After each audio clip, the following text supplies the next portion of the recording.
Hoy voy a descansar un poquito, bueno, ustedes van a descansar un poquito del profeta Abdías. Ya llevamos como unas 4 o 5 prédicas sobre el profeta Abdías. Y vamos a hablar de algo un tanto, un poco más práctico, si lo quisiéramos ver así. Aunque obviamente ya me conocen, me gusta mucho el tema de los conceptos bíblicos y teológicos. Pero hacemos el esfuerzo por bajarlos a una acción práctica. Eddie nos ayudó a terminar hace algunos meses la serie sobre el fruto del Espíritu, la íbamos llevando poco a poco. Y yo me quedé un tanto intranquilo porque dimos muy poco acerca del último aspecto del fruto del Espíritu. Y vamos a leer ahorita, si me ayudan con la siguiente diapositiva, Gálatas 5, 22 y 23, dice: mas el fruto del Espíritu es amor, gozo, paz, paciencia, benignidad, bondad, fe, mansedumbre, templanza. Contra tales cosas no hay ley. Esa última palabra, templanza, Eddie pues claramente nos dio una muy buena explicación de esto, pero realmente hay mucho más contenido. Yo precisamente investigando no solo de esto, sino de algunos otros aspectos de la vida cristiana, me encontré con algunos autores y algunos predicadores que ampliaron mi entendimiento sobre el concepto de la templanza, y que creo que es una cuestión muy importante, más que todo para una época en donde la ira es muy común entre nuestras familias, tristemente. La templanza es lo que llamaríamos autocontrol o dominio propio, ¿sí? Ahí le cambió la cara a muchos, ¿verdad? Ay, hijo de la... Veamos lo que dice segunda carta a Timoteo, capítulo 1, verso 7. Este es un verso muy conocido. Dice: porque no nos ha dado Dios un espíritu de cobardía, sino de poder, de amor y de dominio propio. El dominio propio es un asunto de verdad tan importante, porque no solo es un aspecto del fruto del Espíritu, sino que es una de las áreas, al menos de manera personal, en la que yo puedo tristemente testificar que ha sido una batalla muy grande. Esto corresponde específicamente al área de la santificación.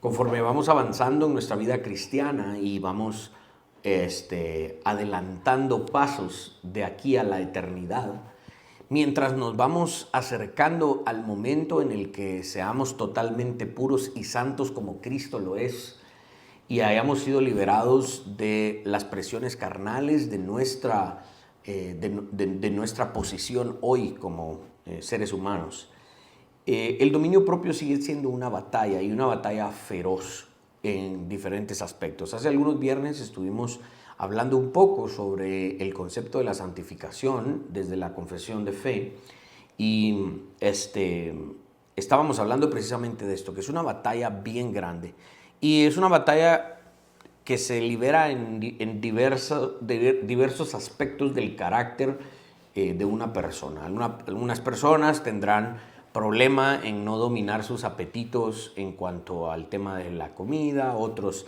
lidian con pensamientos, otros lidian con acciones, otros lidian con la bebida, otros tristemente llegan a lidiar con sustancias, no necesariamente drogas potentes como las ilegales, ¿no?, que se conocen comúnmente, sino que pueden ser incluso medicamentos, no sé, hay 1001 ejemplos en donde los creyentes lidian con una falta de templanza, una falta de dominio propio. El término que viene del griego es enkrateia, y nos dirige precisamente a la capacidad que una persona tiene de gobernarse, una capacidad que la persona tiene de gobernar sus propios deseos intensos que lo inclinan a cometer actos que pueden ser no solo dañinos para su propio cuerpo y su propia vida,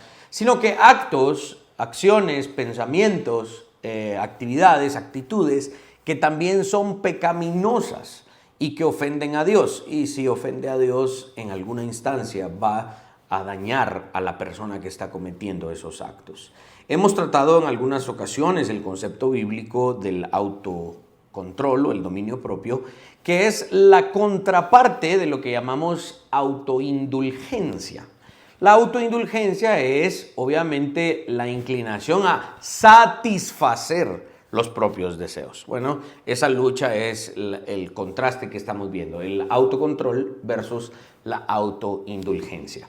Eclesiastés 2, verso 10 dice lo siguiente. Este es Salomón en su etapa más baja, hablando. Dice: no negué a mis ojos ninguna cosa que desearan, ni aparté mi corazón del placer alguno, porque mi corazón gozó de todo mi trabajo y esta fue parte de toda mi faena.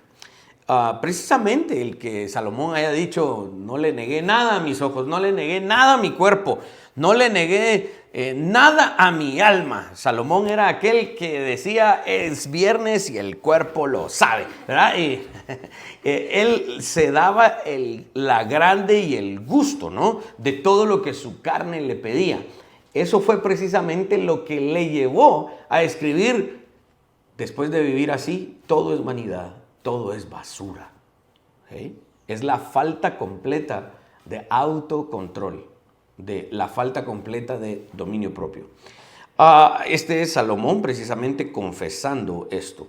Tristemente parece ser que esta es la confesión de muchas personas hoy en nuestra época, en donde, díganme si no, los placeres de la vida están tan a la mano, que es tan sencillo estar y sentirse bien con Dios y haber orado y haber leído la Biblia y haber hecho todo bien aparentemente de manera cristiana, pero en 5 minutos la cosa cambió porque la persona no se aguantó sus deseos de autoindulgencia y se dio algo que era un gustito, y ese gustito le gustó tanto que después se volvió un gustote y empezó a darse más gusto y terminó pecando delante de Dios. Cuando nuestros deseos hablan, tristemente nuestra carne escucha.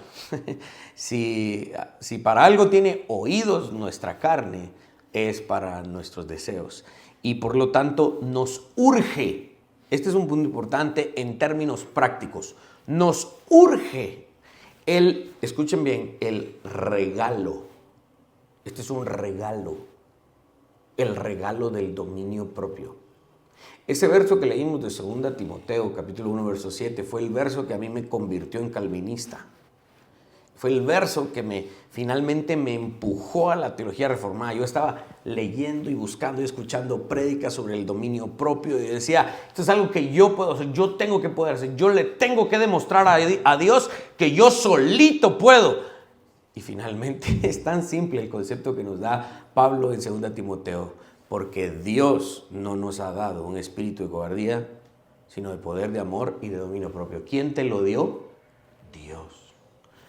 Dios te dio este regalo, el regalo del dominio propio, para que no te termines de destruir. Este verso me pegó en la cabeza atrás como: ¿ya entendiste? No sos vos, es Dios el que te da el dominio propio. En ese momento, yo recuerdo muy bien que en ese momento terminé de sanar mis dudas y dije: no, la salvación viene de Jehová, no de algo que yo pude haber hecho. Hemos fallado tantas veces intentando tener dominio propio que a veces llegamos al punto de querer rendirnos y decir: bueno, yo no puedo, no me puedo contener, siempre termino pecando en estas cosas. Hay que mire Dios que haga. Tristemente llegamos a ese punto en donde es el otro extremo que la Biblia no enseña. ¿Sí? Creemos que si el cambio se percibe como un esfuerzo propio y como un esfuerzo de trabajo duro, y yo soy impotente ante mis deseos, entonces pareciera ser que entonces yo no puedo hacer absolutamente nada. Pero eso tampoco es lo que la Biblia enseña. La Biblia no está enseñando que porque esto sea un regalo de Dios nosotros estemos de brazos cruzados. Tampoco. ¿Sí? Ahora, no nos podemos ir tampoco al otro extremo de decir: yo puedo, yo lo voy a hacer y nadie me va a ayudar, y entonces esto suena finalmente a un esfuerzo de autorreforma, en donde el Espíritu Santo es un espectador y nosotros somos los únicos que estamos trabajando. No, esto no es lo que está sucediendo. Algunas personas tristemente esperan de que, bueno, si Dios es el que me da dominio propio, que Él haga, pues vamos a ver si me cambia. Y las personas no quieren enrolarse en el trabajo que también hay que hacer. Hay que autodisciplinarse. No estamos para tener nuestros brazos cruzados. Si Dios nos ha regalado dominio propio, tenemos que cultivarlo. Es nuestro trabajo ponerlo en práctica. Y Dios nos da la gracia para poder hacerlo. Ahora, vamos al problema. Ayúdame con la siguiente diapositiva. El problema, como sea que lo llamemos, codicia, lujuria, obsesiones, antojos, descontrol, aquello que parece que es tan fuerte que domina mi voluntad. Curiosamente, los alcohólicos anónimos, estaba leyendo un libro precisamente sobre el tema de las adicciones, y este psicólogo cristiano, él dice, yo primero soy teólogo, después soy psicólogo, y empieza obviamente a criticar todo el concepto humanista de la psicología, y él estudió de pe a pa el tema de los alcohólicos anónimos, y él cuenta precisamente la historia de que al principio el asunto de los alcohólicos anónimos era un esfuerzo algunos le llamaban de la religión. Posteriormente se fue secularizando tristemente, pero al principio no era así. Pero todavía hay algunos conceptos que los alcohólicos anónimos manejan bien, dice este psicólogo. Y él dice que los alcohólicos anónimos le llaman una voluntad descontrolada a aquella persona que no se puede contener en su deseo y en su necesidad de alcohol, ¿verdad? Y de sustancias. Esta es una descripción bastante acertada. Este es el problema. Ustedes han escuchado esta frase, los 7 pecados capitales, ¿no? Entre ellos hay 3 específicos, la avaricia, la gula y la lujuria. Estos tienen que ver, aunque se pueden describir de manera específica y decir, bueno, la avaricia conlleva esto, la lujuria, sí se puede hablar de eso, pero realmente el proverbista nos está hablando de que esto tiene que ver con los excesos. El problema del exceso incontrolable. De hecho, el pecado en sí mismo se puede resumir así. Quiero más y ya no me puedes decir que no porque voy a querer más. Esa es la actitud del pecado, es un concepto desmedido. Si estudiamos cualquier país en el mundo, vamos a encontrar lujuria, avaricia en todas sus instituciones básicas. Es un desenfreno arraigado en las instituciones públicas. En los países desarrollados, por ejemplo, impulsa las economías capitalistas. Y una de las razones por las que el capitalismo funciona es porque comprende la avaricia del corazón humano y no le pone ningún tipo de límite para que aquel que quiere más simplemente obtenga más a toda costa e incluso para su propia destrucción. Por el otro lado, en los países comunistas no es distinto. En aquellos países en donde el gobierno pone muchos límites y restricciones a la gente, la avaricia en la clase media ha sido una preocupación dominante. O la clase baja, digamos, que obtiene solo lo que el gobierno les da y no se satisfacen y quieren más y quieren más y quieren más. Y no digamos el partido que controla el gobierno comunista, se aprovechan de la necesidad de la gente, la restringen a la gente, pero ellos viven como magnates, ¿no? Porque también están presos de avaricia, de lujuria, de excesos. Una nueva ideología y estructura política no ha existido para poder erradicar estos problemas. Simplemente han hecho más evidente esto en la clase de la gente que tristemente padece de la falta de dominio propio. En los países como los nuestros, ¿no? Que se les conoce como el tercer mundo, la misma avaricia se manifiesta en todos estos aspectos del gobierno civil. El soborno, la corrupción, el robo, especialmente entre los que tienen el poder. Ahora, no necesitamos irnos ni siquiera a las cúpulas más grandes del gobierno civil. Esto se puede detectar fácilmente en familiares, ¿no? Aquellos familiares que dice, se murió tal tío, de plano yo tengo derecho a un terrenito. Usted ni era, no, pero demen, y no para, y pide, y pide, y pide. ¿Por qué? Porque es tan sencillo conocer personas que no pueden frenarse en sus apetitos. Tal avaricia, y aquí vamos a llegar a la médula del problema. Tan ha sido mi mi enfoque de estar estudiando este tema, que después de que terminemos la serie que estamos tratando los viernes sobre la productividad, luego vamos a hacer lo del libro del progreso del peregrino. Ya empecé la serie sobre la idolatría. ¿Por qué? Porque este es el problema central de la falta de dominio propio. La idolatría. ¿Por qué la idolatría? Porque cuando alguien dice, yo quiero hacer lo que yo quiero satisfacer mis deseos y no los deseos de Dios y no los deseos de otra persona, yo estoy manifestando mi afección más profunda a aquello que está siendo dominante, a aquello que me está haciendo cometer lo que yo deseo. Eso es un acto fundamental de idolatría.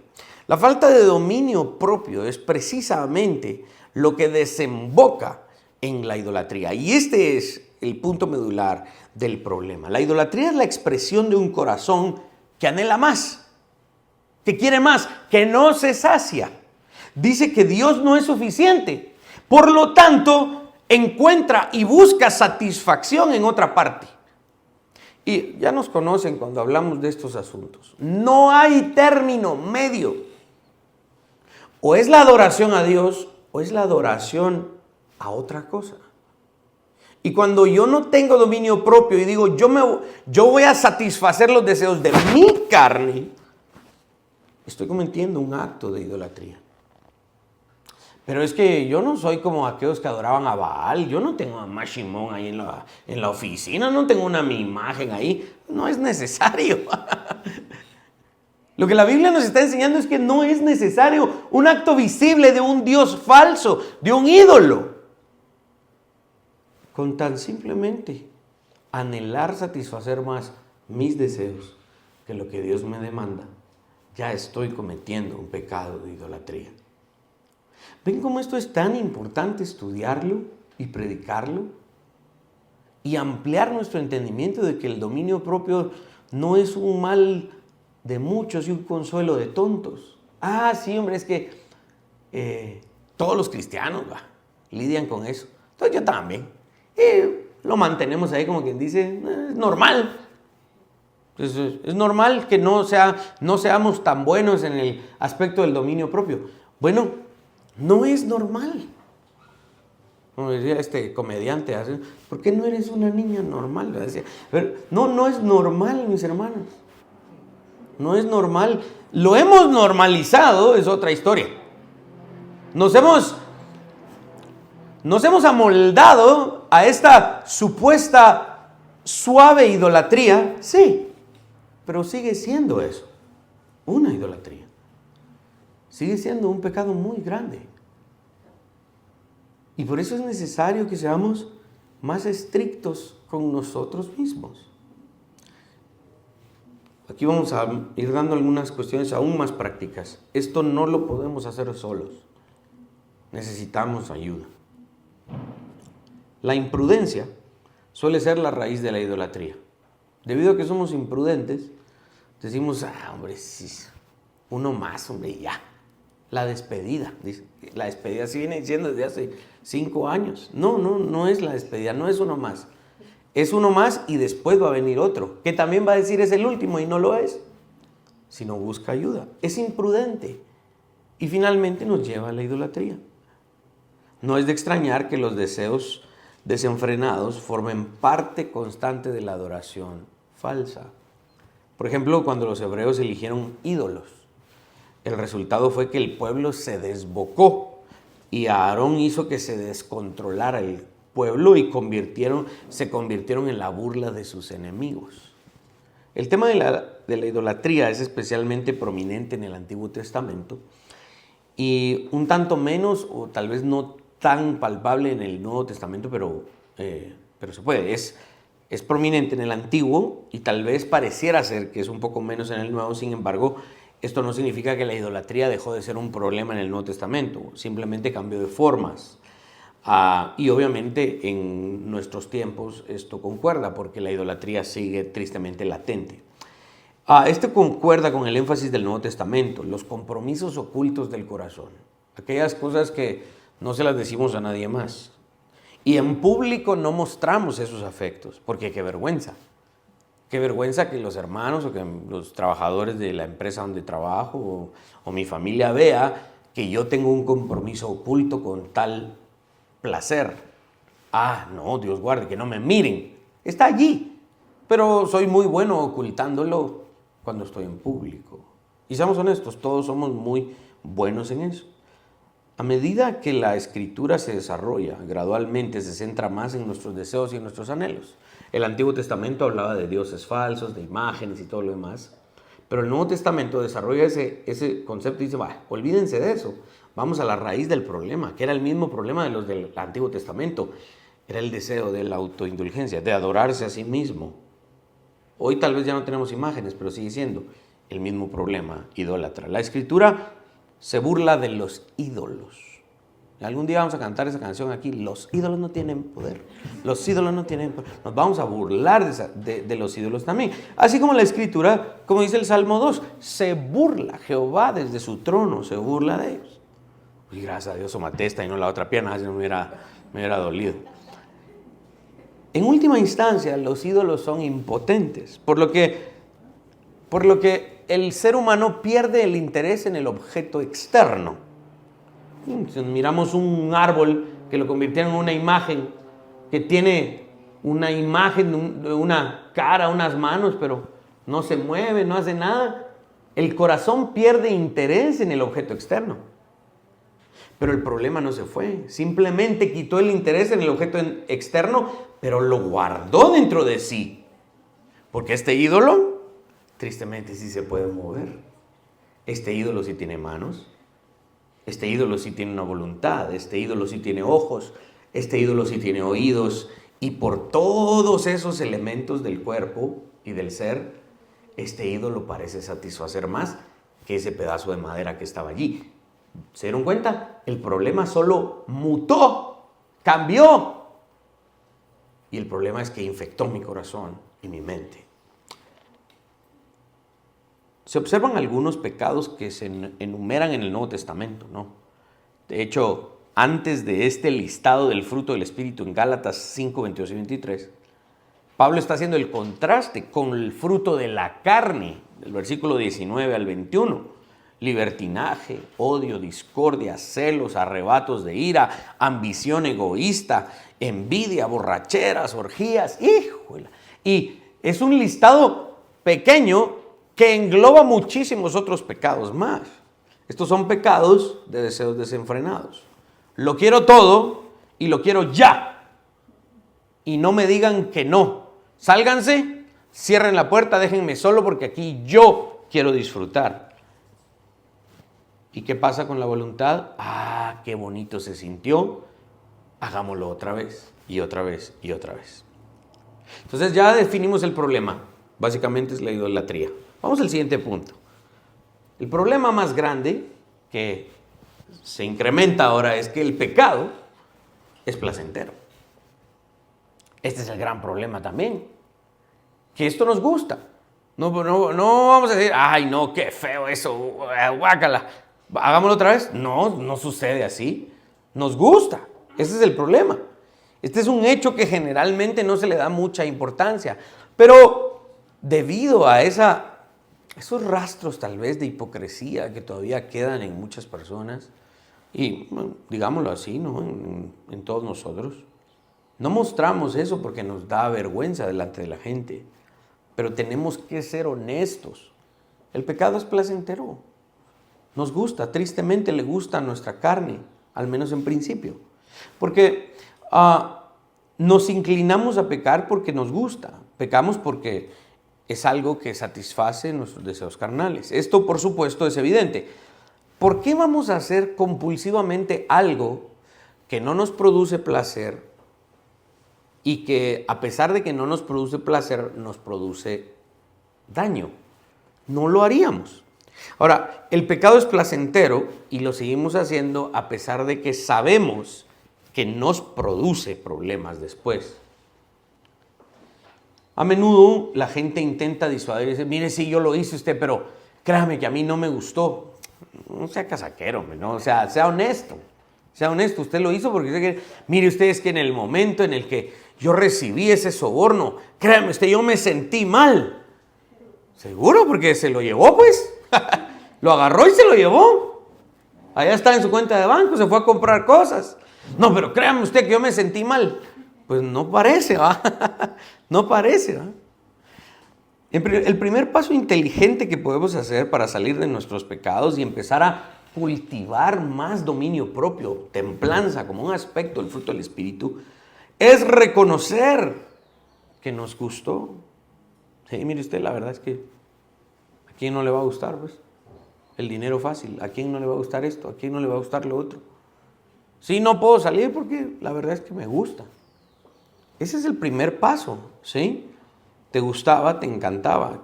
Claro, las cosas podían ponerse difíciles. Tristemente, las adicciones funcionan así. Las adicciones ya empiezan a generar problemas, no solo a la persona que está cometiendo actos de adicción, sino a las personas que están a su alrededor, pero le gusta tanto lo que comete que llega el punto en donde no le importa que haya daño, que haya problemas. Y eso es algo aterrador, de verdad. Hay beneficios, en primera instancia, de admitir que lo que estamos cometiendo y que sabemos que es pecaminoso es algo placentero, aunque principalmente sea un engaño y una forma de vergüenza.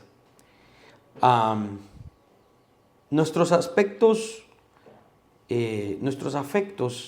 a las cosas que son pecaminosas generalmente no se hacen públicos de manera fácil.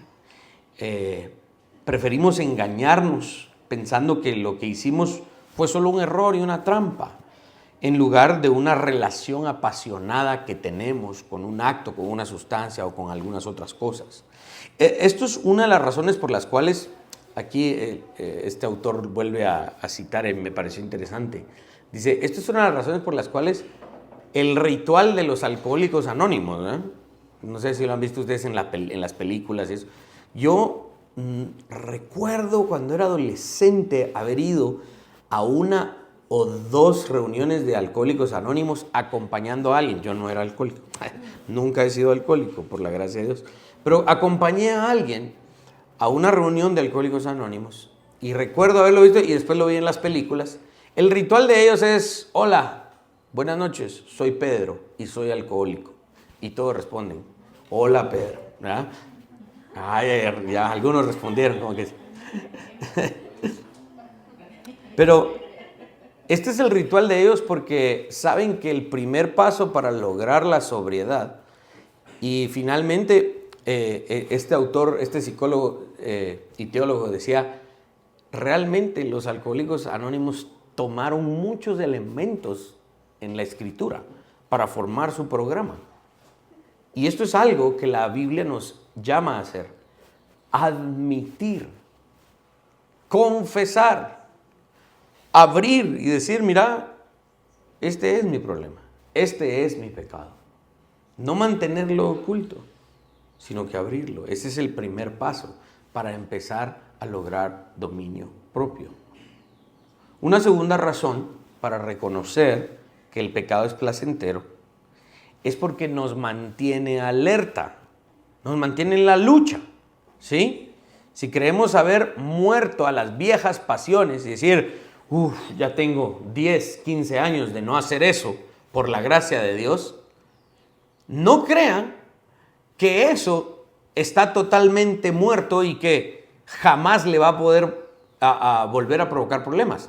Hay gente que después de 10, 15, 20 años de haber dejado algo, solo necesita una probadita otra vez de aquello que supuestamente dejó para volver a enlodarse en todo eso. Entonces hay que mantener en mente esto es placentero, hay que tener cuidado, porque cuando me gusta mucho, y si me gusta mucho puedo volver a caer. Entonces esto es un recordatorio de que hay que mantenerse despiertos y en la lucha. La palabra bíblica que podemos utilizar acá, y esto puede ser una aplicación del sermón del Monte de los Olivos en Mateo 25, es que Jesús nos llama constantemente a esto, a estar vigilantes. Vigilantes. ¿verdad? Es de verdad estar ahí bien pendientes de que esto no se vuelva a repetir. Los hombres y las mujeres que tristemente parecieran estar dominados por sus pecados, cualquiera sean los que sean, ¿no? Juran a veces, no, hoy sí ya nunca lo voy a volver a hacer, no, te prometo que ya nunca lo voy a volver a hacer. Y sinceramente, cuando lo están diciendo, lo creen. Pero en el momento en el que vuelven a ser tentados, no logran sostener esa promesa. ¿Por qué? Por la falta de dominio propio. Por la falta de cultivar este regalo que Dios nos dio. Y pues obviamente, después de volver a fallar, se sienten miserables, bien, empiezan a ver las consecuencias de su estilo de vida encubierto, frustran relaciones, dañan a aquellos que están a su alrededor. Pero esos sentimientos nunca deben malinterpretarse como una señal de que los deseos están muertos. Cuando una persona dice, sí, me siento mal por lo que hice, sí, mirá lo que pasó, me siento mal, esas señales son buenas porque de verdad se siente mal, pero esas señales no hay que interpretarlas como que, de plano, hoy sí ya dejó de hacerlo. No, hay que cultivar dominio propio. Es como, a mí me ha pasado 1 o 2 veces, no, son mentiras, me pasa todos los años, lo voy a confesar, en la cena de Navidad, y que la tía hizo tamales, y que aquella hizo pollo, y aquella hizo pierna, y los chuchitos, y que los buñuelos, y el arroz, y híjole, y entonces uno come, y me quedé lleno, hoy sí, no, esta es la última vez que como así. ¿Cuánto dura esa mala sensación de estar lleno? Al desayuno el siguiente día. Y se le olvida cómo se sintió en la cena de Navidad. Ahí está recalentando tamales en la mañana con una tira de francés. Lleva aquí amarrado en el cincho un pan de sándwich por si se le atraviesa un tamal, ¿verdad? Está listo para entrar a la acción. Ese es el problema. Se siente mal, pero se le olvida que se sintió mal, porque es la falta de cultivar el dominio propio. Por lo tanto, hay que recordar esto. Siguiente concepto, por favor. Los placeres del pecado son temporales. La indulgencia imprudente nunca revela lo que sus placeres realmente son. El pecado, cuando lo practicamos y genera en nosotros esa satisfacción, nos promete que así nos vamos a sentir siempre. ¿Sí? Como aquella novia que solo nos dio casacas, aquel novio que solo te dijo que sí, que te traía las estrellas y que así iba a ser siempre. Pero el primer problema, ay Dios, las estrellas eran de cartulina María, no eran verdaderas.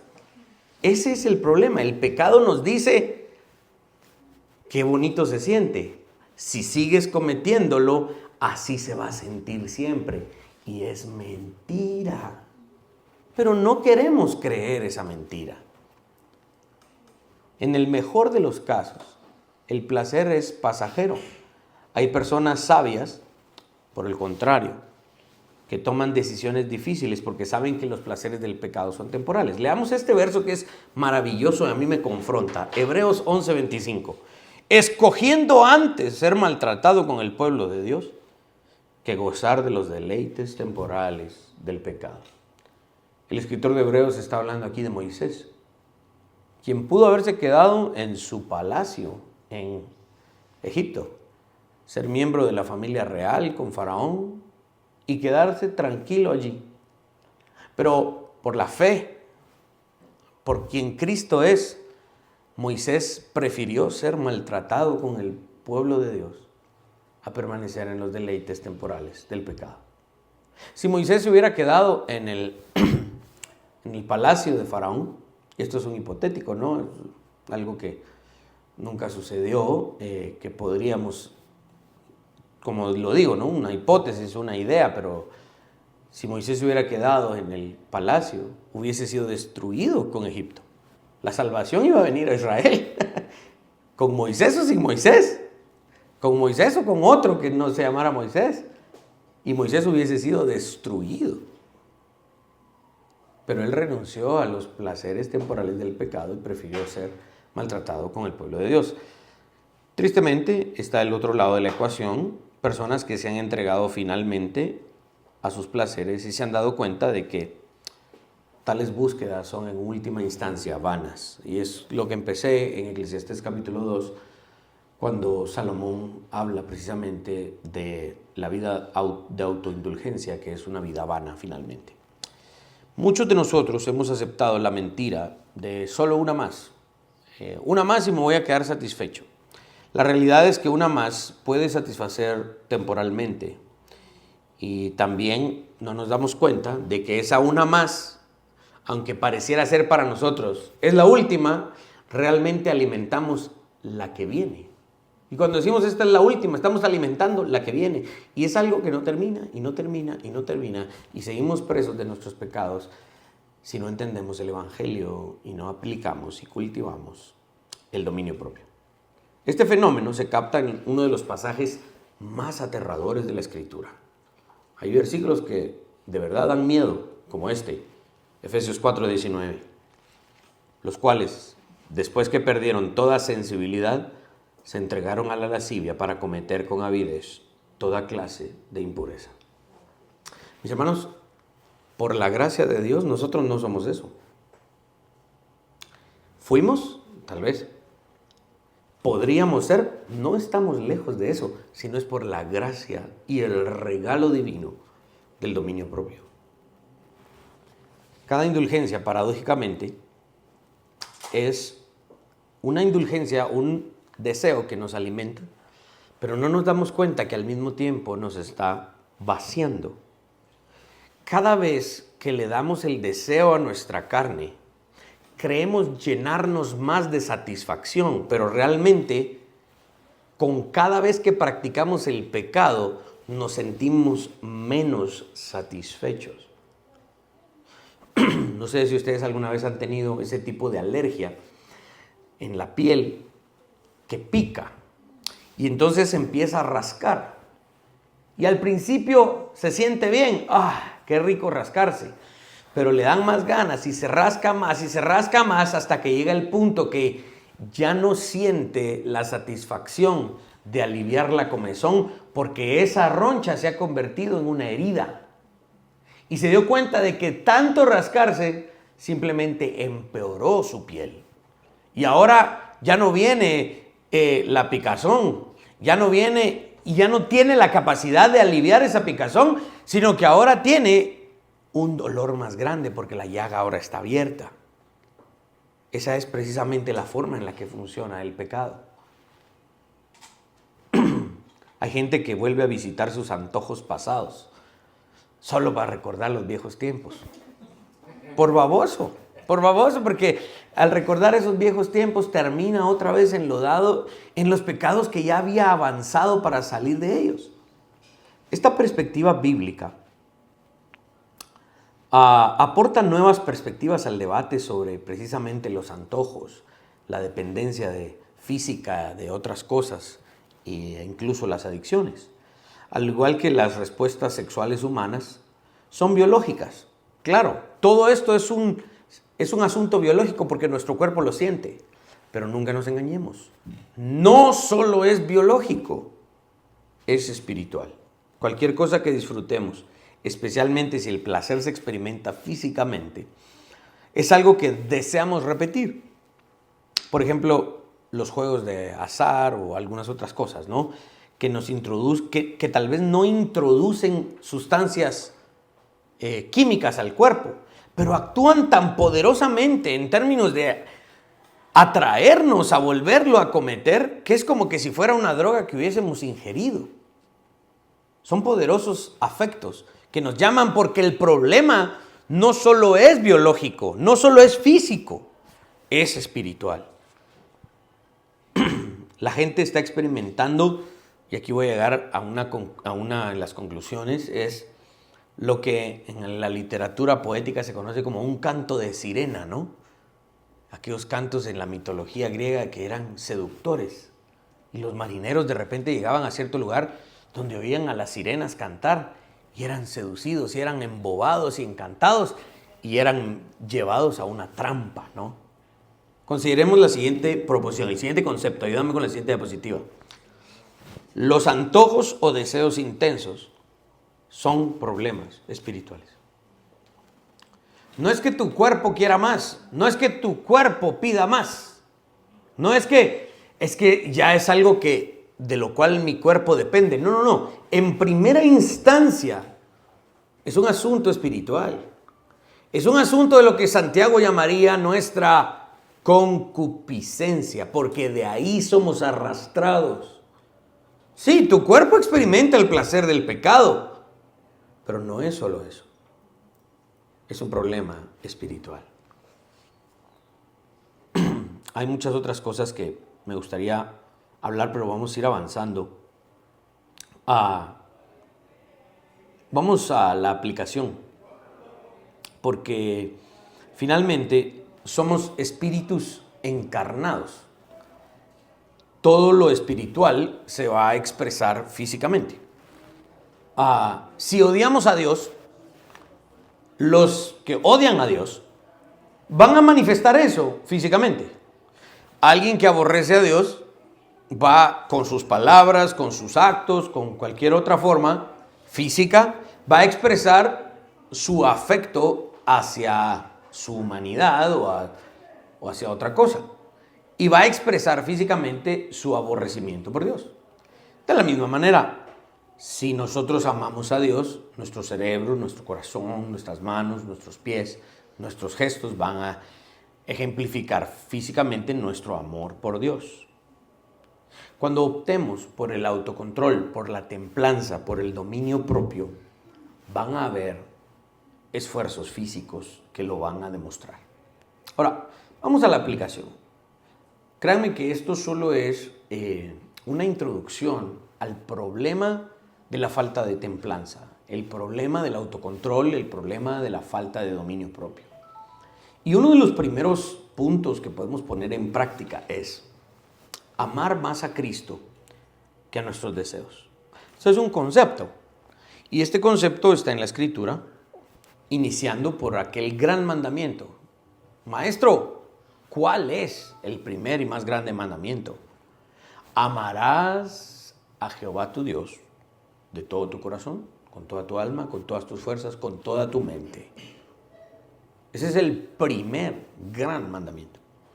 Digamos que, y el segundo mandamiento es parecido, dice Jesús, amarás a tu prójimo como a ti mismo. Eso es un resumen de las dos tablas de la ley. ¿Qué significa eso?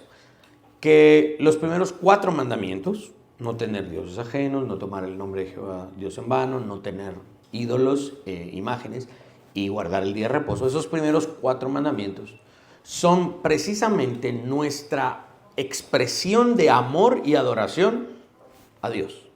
¿Sí?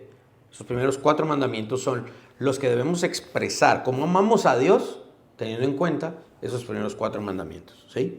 Y ahorita ustedes, por ejemplo, el día domingo estar aquí en el Día del Señor, en la congregación, están precisamente mostrando su amor por Dios, ¿no? Están cumpliendo con el 4 mandamiento. Dios juzga a los que no vinieron. Son bromas. Tal vez no vinieron por otras cosas, ¿verdad? Pero el punto es, amar a Dios es precisamente entender esos primeros 4 mandamientos que tienen que ver en nuestra relación directa, individual, con Él. Y a partir del 5.º mandamiento, ¿no? Honrarás a tu padre y a tu madre, y todos los demás que vienen son los mandamientos en donde expresamos nuestro amor a los demás. Pero enfoquémonos ahorita en el primer gran mandamiento, amar a Cristo más que a nuestros deseos. Quiero citar precisamente ese ejemplo. En la mitología griega existía, en la literatura griega existía ese famoso canto de sirenas, específicamente en la Odisea. El personaje principal, Ulises, ¿no? Que sucedía que en cierto lugar del mar los marineros escuchaban un canto tan seductor de las sirenas y los encantaba y los embobaba de tal manera que olvidaban pilotear el barco y el barco llegaba a estrellarse o a perderse en su camino. Ulises, el personaje principal de la Odisea, buscó una solución a este problema y se amarró a un mástil del barco y ordenó que todos sus marineros se pusieran cera en los oídos para que cuando pasaran por ese lugar no escucharan el canto de las sirenas. Ahora, hay un ejemplo en otro escrito. En otro escrito de la mitología griega, y el personaje se llamaba Orfeo. ¿Sí? No era por trompudo y por feo, simplemente así le pusieron Orfeo. Orfeo era otro personaje que optó por una diferente estrategia. Él iba en el barco con sus marineros y él dijo, en vez de echarnos cera en los oídos, en vez de amarrarnos para no escuchar el canto de las sirenas, Orfeo agarró un instrumento de música, la lira, y tocó melodías de una belleza tan sublime que la seducción del sonido de ese instrumento musical fue superior al canto de las sirenas. Los marineros se quedaron tan encantados con las melodías que tocaba Orfeo en su lira que no le prestaron atención al canto de las sirenas. Este es un buen ejemplo que podemos utilizar. De hecho, lo robé del pastor y teólogo Alistair Begg.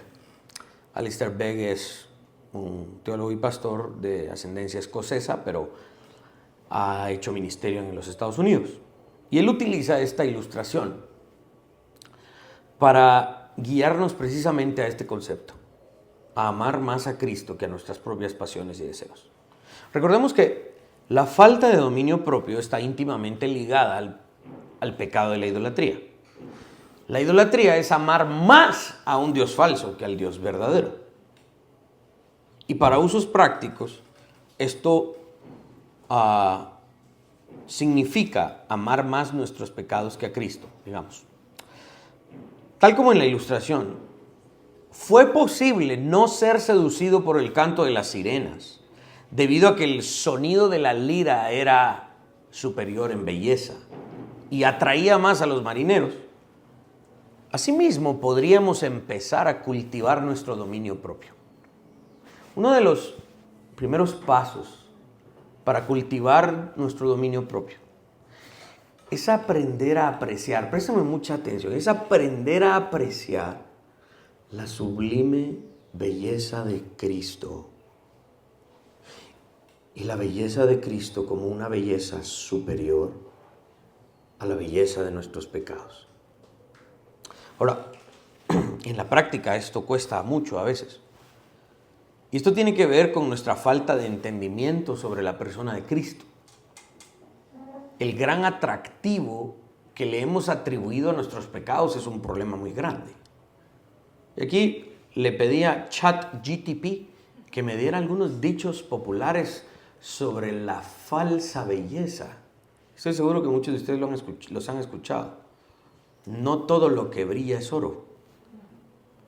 A ver, repitan en coro después de mí. Aunque la mona se vista de seda, mona se queda.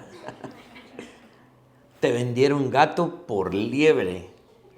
No te fíes de la cara bonita porque el alma puede estar podrida. Está bueno, apúntenlo ahí. Hermanos, jóvenes que todavía están solteros, por favor apunten ahí. ¿Saben cuál es el problema? Que hemos vestido la mona de nuestros pecados de seda. Y sigue siendo mona. Le hemos atribuido a nuestros pecados un brillo que tiene el oro, pero nuestros pecados no son oro. Le hemos atribuido a ese canto de sirenas un atractivo tan grande que hemos sido embobados. Ahora, eso es cierto, todos hemos sido víctimas de eso. ¿Cómo superamos eso? Bueno, la ilustración hoy, en términos prácticos, es aprender a apreciar la belleza de Cristo. Nuestro deber como creyentes es conocer las características y los atributos de la persona de Cristo. Y tomé algunas de las teologías sistemáticas y empecé a recordar algunos conceptos que yo pues ya había estudiado sobre la persona de Cristo, el concepto de la cristología y todo. Y aunque suene técnico y teológico, pero realmente yo pregunto, ¿realmente habrá una comparación entre la supuesta belleza de nuestros pecados, el atractivo y la seducción de nuestros pecados? ¿Será que tienen comparación con los nombres majestuosos que la Biblia le da a Jesucristo? El Hijo de la promesa, el Mesías y Rey prometido, el Príncipe de paz, Dios fuerte, consejero, valiente guerrero. ¿Será que la belleza de Cristo solo en sus nombres se compara a la belleza supuesta de nuestros pecados? Claro que no. Es nuestro deber, mis hermanos, prestar atención cómo describe la Escritura a Cristo en su suprema belleza, su naturaleza divina y humana, de forma unipersonal. En una persona habita corporalmente la plenitud de la deidad. Él es el Dios humanado, el Dios hombre. La Escritura habla de la humillación de Cristo para venir a salvarnos. Y luego habla de su exaltación como Rey majestuoso, coronado de toda gloria y majestad. Habla de sus oficios como profeta, rey, sacerdote. Habla de su obra expiatoria, su obra intercesora por nosotros, entre muchas otras cosas que de verdad es un listado gigantesco que hoy el tiempo no me lo permite mencionar. Y créanme, no estoy exagerando, nos tomaría esta vida y muchas otras el terminar de estudiar a Cristo, sus características, su belleza y su atracción. Claramente me quedo corto en poder exponer la belleza de Cristo. Una belleza sin igual. Y esta es la buena noticia. En términos prácticos. Es una belleza que si tú eres creyente, si tú has creído en Cristo, tu alma y tu corazón saben que Cristo es más bello que tus pecados. Nuestra alma lo sabe.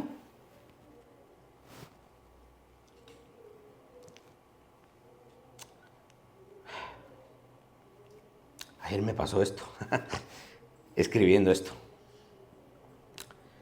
La belleza de Cristo es una belleza sin igual. Es una belleza a la cual nuestras almas están atraídas. Porque Cristo es más deseable. Cristo es más atractivo. Cristo es más satisfactorio. Cristo es más placentero. Cristo es todo lo contrario a nuestros pecados. Por lo tanto, Cristo es más que nuestros pecados. Cuán malos hemos sido que teniendo a Cristo hemos preferido la belleza falsa de nuestros pecados. Y el Salmo 45 expone precisamente la belleza de Cristo. Dice el Salmo 45, versos 2 y 3. Eres el más hermoso de los hijos de los hombres. La gracia se derramó en tus labios. Por tanto, Dios te ha bendecido para siempre. Ciñe tu espada sobre el muslo, oh valiente, con tu gloria y con tu majestad. El primer paso para cultivar dominio propio, mis hermanos, es ir a la Escritura y apreciar la belleza de Cristo y permitir que nuestras almas sean seducidas y atraídas a Cristo y su suprema belleza. Y una vez seamos atraídos constantemente por la belleza inigualable, incansable, inagotable de Cristo, el canto de sirenas de nuestros pecados ya no nos va a seducir. Por eso cantábamos hoy esa alabanza, ¿no? Eres bendito, oh Jesucristo, con gloria y poder. Has sido vestido de rey. Yo pensaba en esa alabanza cuando hablábamos de la belleza, cuando escribíamos sobre la belleza de Cristo, decir, bueno, si el problema es que mi corazón es más atraído por mis pecados, ¿cómo puedo hacer que mi corazón sea más atraído por la belleza de Cristo? Y no tenemos otra alternativa que ir a la Escritura y apreciarlo, vivirlo, entender que el placer que yo encuentro y encontraré por la eternidad en Cristo no se compara al placer pasajero que mis pecados hoy me proporcionan. Tal vez es un ejemplo muy sencillo, pero que puede empezar a ayudarnos a cada uno a cultivar nuestro dominio propio. Amén. Pongámonos de pie.